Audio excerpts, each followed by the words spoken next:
ব্যক্তিগত ব্যাপার।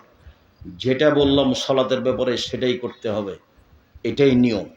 জোর করে আর একটা কিছু করলে ও করাই হবে, হুজুরের দাপটে হবে। হুজুর তো বলেছে, কে বলছে 7 ভাগে কোরবানি চলবে না, তা আপনিও করলেন, হলো। হুজুর বলেছে, কে বলেছে হাত তুলে দেওয়া চলবে না, কে বলেছে আগে বক্তব্য দেওয়া যাবে না, তা আগে বক্তব্য দিল, ঠাঁসানে চেয়ারম্যান দিল, মেম্বার দিল, তারপর হুজুরও দিল।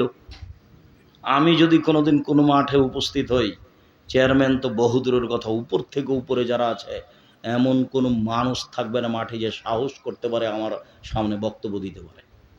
ওই হিসাবে আমি রাখি না, ওকে আমি উঠাই আর বসাই, উঠাই বসাই। আল্লাহ কোনো দিন পিছিয়ে নিয়ে যায়নি, আল্লাহ ওইভাবেই রেখেছে। আলহামদুলিল্লাহ, আলহামদুলিল্লাহ, আলহামদুলিল্লাহ, আলহামদুলিল্লাহ।